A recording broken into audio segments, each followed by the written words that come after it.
You're tuned in to Voiced Thoughts Talk Show and Podcast, a forum where we discuss and explore society based topics while advocating and providing information and resources to the community through an unscripted, unfiltered, and authentic approach. Listen on Spotify, iHeartRadio, Amazon Music, and Apple Music. Watch us on YouTube. Join our Facebook group. Follow us on social media, Instagram, TikTok, and Facebook at Voiced Thoughts Talk Show and Podcast, your society-based channel.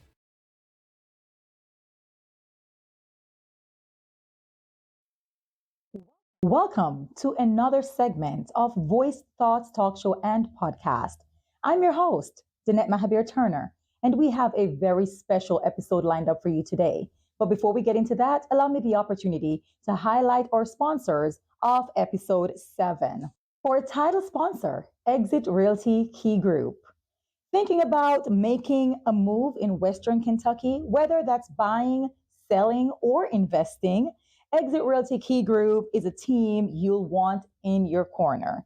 They're not just about getting deals done, they're about taking care of people. Around here, they've built a reputation for being down to earth, easy to talk to, and genuinely invested in helping their clients feel confident every step of the way. Real estate isn't something most people do every day. And having someone who's patient, knowledgeable, and willing to walk you through it all makes a huge difference. Follow them on Facebook to stay in the loop on local listings, market updates, and what's happening around Western Kentucky at Exit Realty Key Group. Or episode sponsor, Cadian Nicely Exclusive, a Jamaican based designer offering stunning custom creations shipped worldwide, specializing in bridal, couture, and one of a kind designs. Cadian Nicely Exclusive is your go to for weddings, pageants, performances, and any special occasion where you want to stand out and make a statement. For your own custom design, connect with Cadian on Instagram at Cadian Nicely Exclusive, where elegance meets individuality. You can watch Voice Thoughts Talk Show and Podcast on YouTube, listen on Spotify, iHeartRadio, Amazon Music, and Apple Music. Be sure to join our Facebook group. Follow us on Facebook, Instagram, and TikTok at Voice Thoughts Talk Show and Podcast.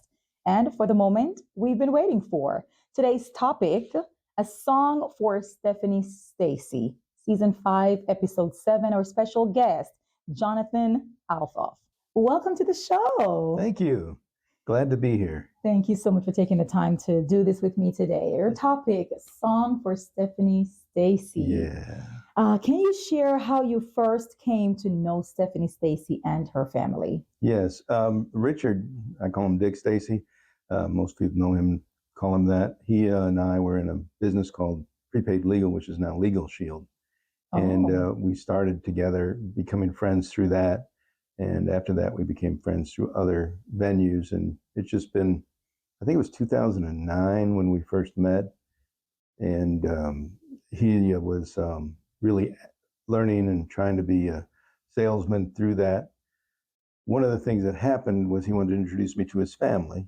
And his daughter came, Stephanie, a couple of times, and I got to meet her through that. Wow. And so when you heard the news of her passing, what went through your mind? I went, my friend's got to be just broken now, just devastated. And I hope that I can give comfort of some way to him and to his family, of course. And I got the call while we were actually having a Christmas party at our house. Oh. And I looked at my wife and I said, it's not good. It's not good at all. And he was just devastated, as you could imagine. Oh, absolutely. Yeah. And my heart just broke. Wow.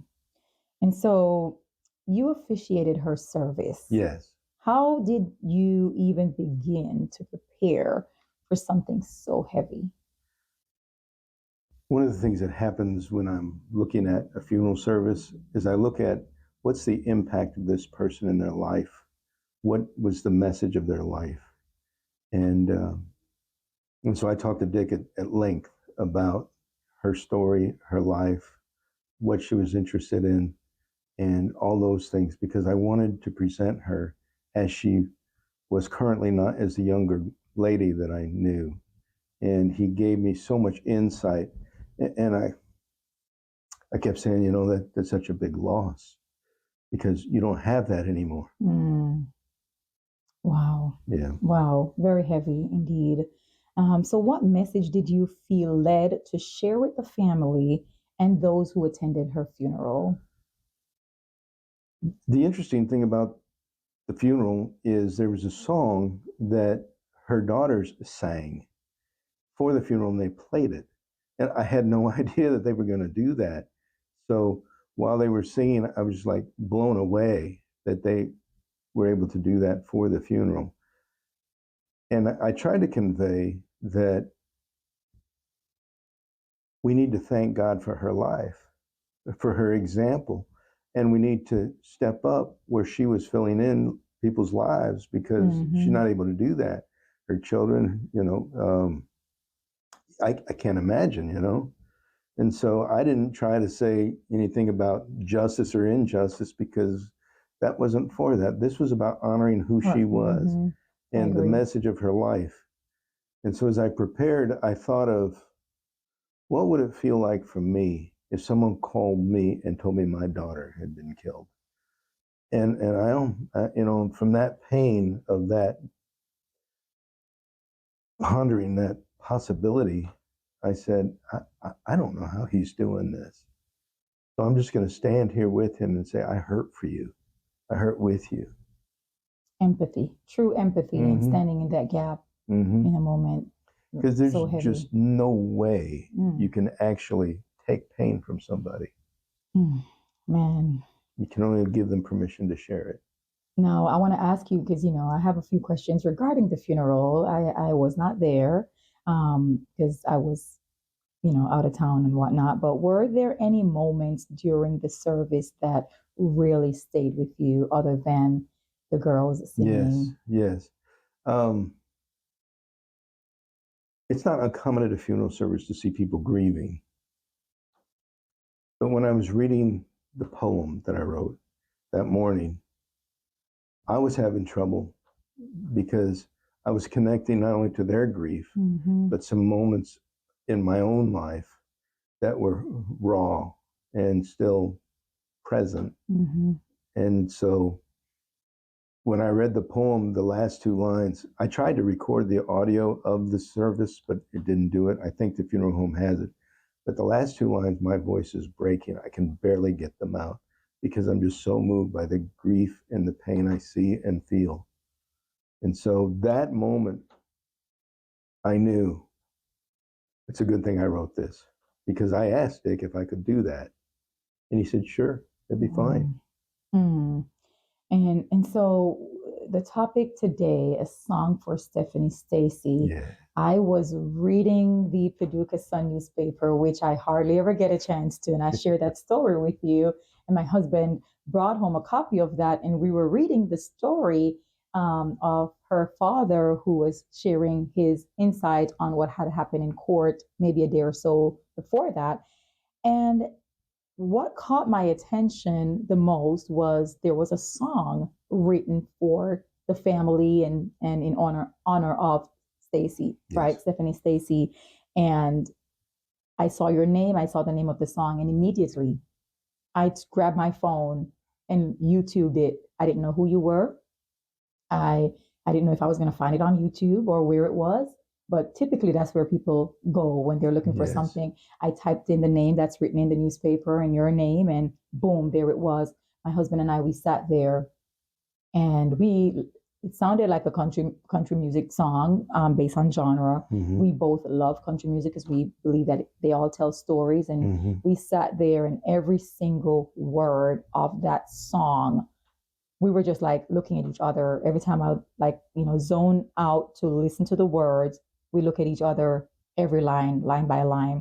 what inspired you to write "It's Not Supposed to Be This Way"? When I was preparing for the funeral, I wanted to talk about the night Dick called me, because one of the first lines out of his phone is, he said, "I just got a phone call. And I just found out she was murdered." And I thought, how are you even speaking right now, you know? Because that devastation of that. And so that first line, the phone call you never expect to come, was written specifically for Dick in that conversation that he had. Because that's where that, and he kind of said that, "I never expected this to happen." And so he kind of wrote part of the song himself. Yeah. I mean, that's so heavy, man. Yeah. And so were there, or was there a specific moment or emotion that pushed you to put pen to paper when you decided to write? Yes, because when I wrote that first line, I had to pull on a moment in my life when I got that call. And then half an hour later, I got another call. And then an hour later, another call. 3 tragic events within a couple of hours. And I was devastated. I mean, I couldn't even stand up. I was so shaken. And so I said, I've never really talked about this, never really written about it. And it helped me begin to heal as well by writing that. And that's been many years ago when that day happened. I mean, it feels like yesterday sometimes, but when I hear the song, I'm drawn back to it. I played it before it became released to some people, and I said, before you listen to this song, you have a day when you got a phone call with some news you just didn't want, or someone shared something with you and it broke you. I said, think of that, and then listen to this song. And everybody who did that, and I played it for, said, they just cry, and they said, this is so beautiful. I need this song. I need this song. And I don't generally get that response, like, I need this, but it's a very healing moment for them as well. Wow. Yeah. And why did you feel that music was the right way to express what words alone couldn't? I don't think there's any other platform out there than music to get the words out there where people would actually go, I want to read these words. But if it's a song and it touches a heart, people are going to say, I want to hear that song. And they'll share it with someone who's going through a grief process or hurting. A song carries an emotion to it that simple words that are powerful can't convey. Because when you read something, you can read many words a second. And so when you hear it, you got to sit in those words. And when it says it's not supposed to be this way, this is the statement and the feeling that we have when this happens. And so that's kind of what I was trying to say in the poem. But in the song, I was able to repeat it and bring it home that way. In the words, it was just one line.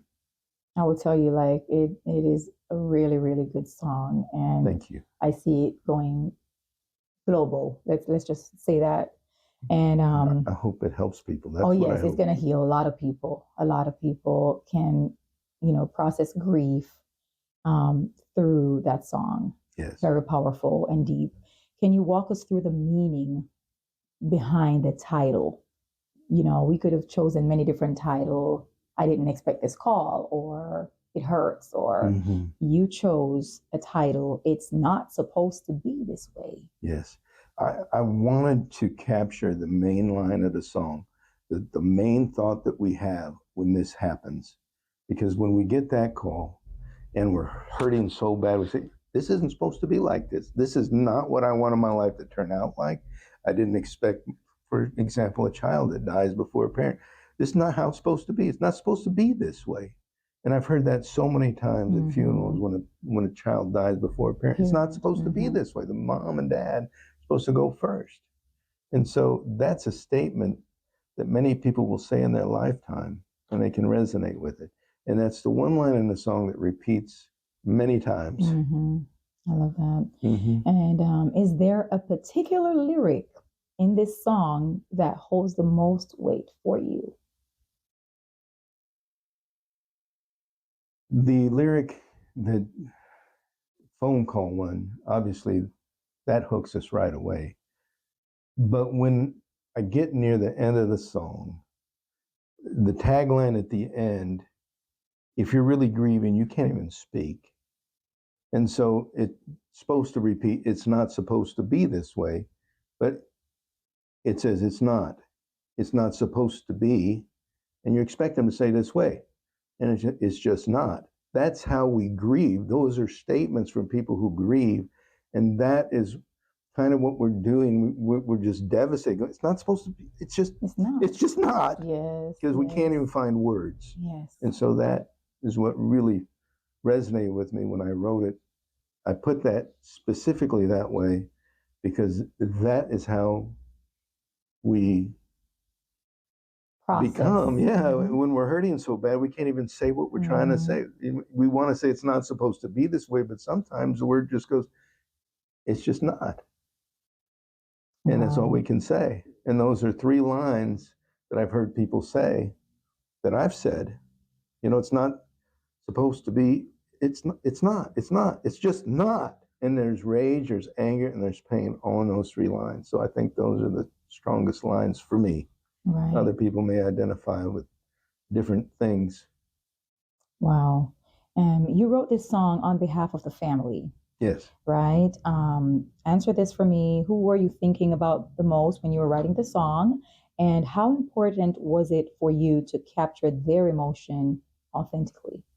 I really wanted to capture what the family was feeling. I was nervous about it because I don't generally write a poem for a funeral. I may be preparing a funeral and write one for myself, but I said, I really need to convey this in a way where it captures the emotion and sentiment of this a tragedy, of this loss. And like I said, I was talking to Dick on the phone that first night, and I captured in my heart that moment. And the family, I didn't know how the kids would handle it. I really didn't, because it's really hard. But the next to last line in the song, it says, I didn't want to have to say goodbye to you. Because that is something that we have to do, but we don't want to. And so I put that line specifically in there for her children.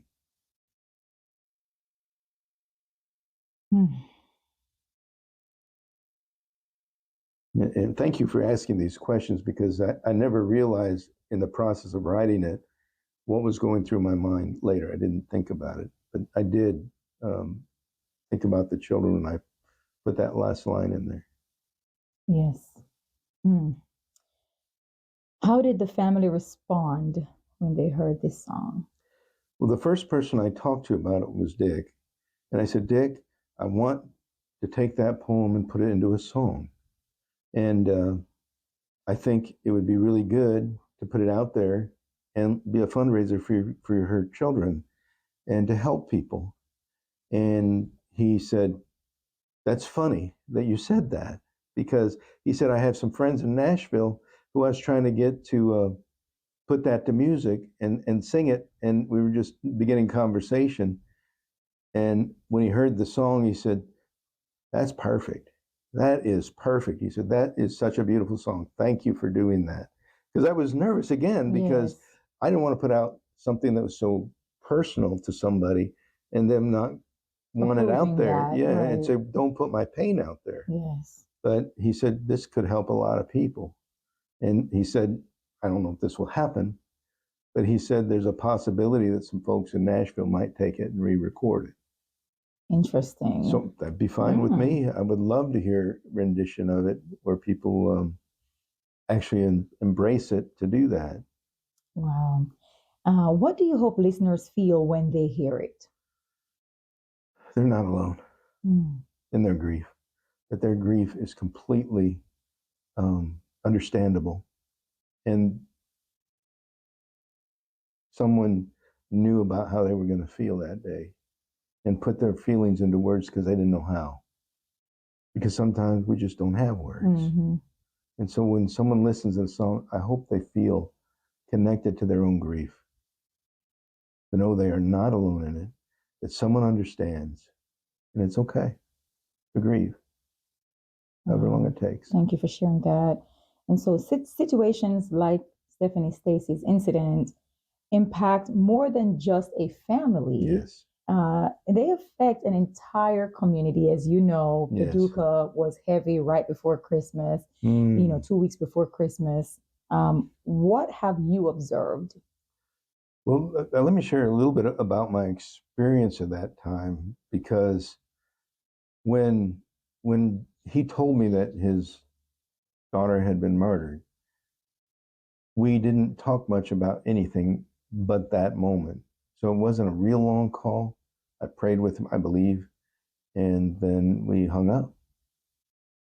Later, he called again, and I knew that if he wanted me to help with the service, I would help, because he trusts our friendship, and so do Mm-hmm. I. And so when I was asked to do it, all of a sudden I'm watching the community's response, and I'm going, this could be a huge funeral. This could be a really big deal. And I was kind of nervous because I didn't want to mess it up, say something wrong, That's why I was so nervous about, I'm going, a lot of people are going to be here, this thing, I don't know. And I just had to trust that what God had put on my heart, and the friendship that I'd shared with him for so many years was actually stronger than my own fear. I love that. What do you think people should take away from this tragedy? There's a couple things I think they should take away from this tragedy, and that is, if you're struggling with domestic violence or with grief, you don't have to do it alone. Mm-hmm. You have a voice that you may not feel people want to hear, but that voice is important. I don't think Stephanie would think right now that this was all happening because of her. I just don't think that. But that's because she didn't think she had that kind of voice. But we do. We have something that matters to the world. And the community needs to know that you have a gift. And when someone's grieving or hurting, like the Stacey family through this, the gift is their pain. Sometimes pain creates change. Right. And to move through it means you want to make the world a better place so other people don't have to go through that. Absolutely. Or don't have to go through it by themselves. Absolutely. And so I believe that the community and the family and any person who has those situations in their life, you might think, oh, it's no big deal. We care. People care. And sometimes we don't think they do. And sometimes we just need to reach out, right? And so I share this with you off air, and I will say it again on here. I'm a domestic violence survivor. Anybody that knows me, the way I introduce myself, my name, and I'm a domestic violence warrior survivor, because I've gained my voice after and now advocating for domestic violence awareness. And I shared with you my book, Leave Alive, subtitled Goodbye Domestic Violence. And for years, I promoted that book, not to promote myself or my work, but to use it as a guide to help those who are silent or silently suffering, or, going through domestic violence, or maybe just came out of it and still in a hole. And so leave alive is something I'm like, leave alive, because if I didn't leave, I would have died. Right. And I found the courage to leave alive. And there's a part in the book where, of course, he talks about staying alive, because, of course, now you have to think about, do I want to look over my shoulders? Do I want to come off the radar? What do I do to stay safe after I've left? And so that's in the book, but the book title, Leave Alive. And when I tell you, when I heard about this tragedy and knowing that Stephanie left alive and still lost her life, that was heavy for me Yes. because I'm like, God, leave alive, but she did, Right. So then it really put me in a reflective moment, a moment where somewhere along the line something failed, system, the like and I was trying to figure it out, and it was heavy. I just thought I would share that because when you talk about you're not alone, reach out, and there are people right now watching or listening this particular episode, and we want you to know that you are not alone. And there were times when I felt alone and I felt embarrassed, and I was going to work, and nobody at work knew that I was struggling with domestic violence situations. Suffering in silence. Suffering in silence. And so I love that you and I and those who are advocating for this. And so I do an annual domestic violence awareness walk, and it's called Break the Silence. So break the silence and the violence, because as you mentioned, something so powerful that we all have a voice, and it's a gift. Yes. And in the midst of our struggles, we tend to think that we don't have a voice. Right. So thank you for saying that. And so without going into details, what would you want people to be aware of when it comes to supporting others who may be grieving right now? I think one of the most important things to know is you're not alone, and it takes whatever long it takes for you to grieve. Some people grieve quickly. Some people grieve over a long period of time. Some people don't know how to stop grieving. And that's okay, because that's your process. The only thing you worry about is when it keeps getting deeper and you become depressed so bad that you can't function anymore because of your grief. That's the time you might say, hey, I need some help, more than just someone to listen. So I think one of the most important things about grief that we need to know is each person's experience of it is unique. I've heard people say, well, that happened 3 months ago. Why are you still upset about it? And some people would say, I may grieve for this for years. I've had losses many, many years ago that every now and then it comes back up and there'll be some grief. And there's no one size fit all. Right, exactly. So if someone is grieving, I want them to know people understand how that is and how it feels. And if you are struggling to make it through the day because of it, reach out, please, to someone, a friend, a doctor, someone, a pastor, someone who will take the time to listen and understand and not try to tell you you're wrong for what you're doing. Yes, thank you for sharing that. If Stephanie's family hears this particular episode, what would you want them to know? I would want them to know, thank you for letting her voice carry forward beyond just the loss of who she is, that she's still making a difference and the world can be a better place through this, that there's still hope, that when people mention her name, they get courage and not just grief, and hope rather than just sorrow. Thank you for sharing that. And what is one thing you hope this song does for years to come? I've been pondering that very same question for a time, because I think if this song gets out there and helps people, and people can share that for years to come, people will be able to say, if you're hurting, listen to this song. And if you want to talk about how it feels to listen to it and what you're going through, I'm an ear, so that we can take the song and let it be a beginning of a conversation, not the end of a conversation. For years to come, it doesn't matter who shares it with somebody. What matters is they say, after you hear the song, let's talk about what you experience and what you're experiencing. Because if it affects other people, it still affects me. Right. And other people, then that conversation needs to happen. And I hope for years to come that the other renditions go out and that everybody says, I want to do this for the Stacey family, that I want to help this family and make a difference in their family, and also to tell her story again of why this came to be. Wow. And so, as we're coming to a closure, where can people listen to It's Not Supposed to Be This Way? It can be heard on every major music platform except for Apple Music. It is available now, and it will be available on an album coming out. Awesome. And if you're looking for the artist name, it's not my name, it's the studio that I have name. It's JRT Studios. And then you can put that in there in the name of the song, and you'll see other works there. But everything that comes out and any proceed that come from this are going to help people. And all the proceeds that I can generate through this song will go to the family. And there's children that don't have a mama anymore. Mm.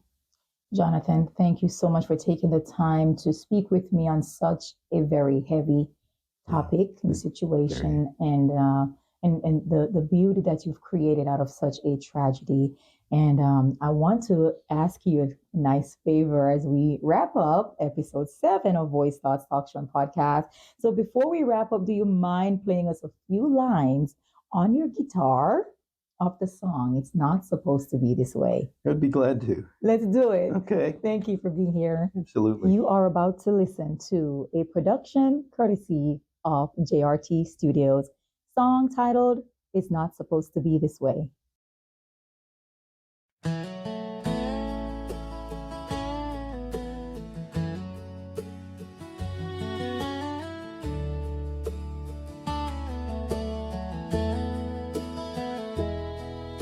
The phone call you never want to come, but it came anyway. Telling news you never want to hear, but you heard it anyway. It's not supposed to be like this.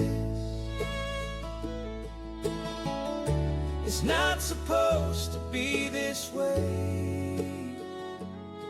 No, it's not supposed to be this way.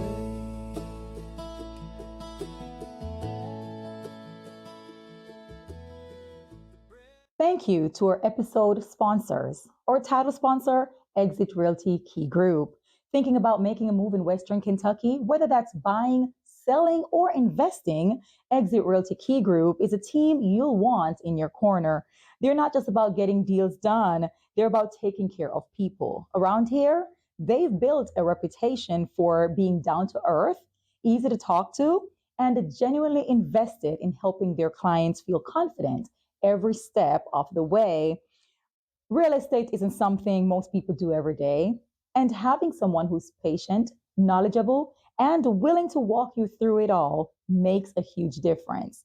Follow them on Facebook to stay in the loop on local listings, market updates, and what's happening around Western Kentucky at Exit Realty Key Group. Our episode sponsor, Katie and Nicely Exclusive, a Jamaican-based designer offering stunning custom creations shipped worldwide. Specializing in bridal, couture, and one-of-a-kind designs, Katie and Nicely Exclusive is your go-to for weddings, pageants, performances, and any special occasion where you want to stand out and make a statement. For your own custom design, connect with Kadian on Instagram at Kadian Nicely Exclusive, where elegance meets individuality. You can watch Voice Thoughts Talk Show and Podcast on YouTube, listen on Spotify, iHeartRadio, Amazon Music, and Apple Music. Be sure to join our Facebook group. Follow us on Instagram, TikTok, and Facebook at Voice Thoughts Talk Show and Podcast. I have been your host. My name is Danette Mahabeer-Turner, and we will see you on the next episode. God bless.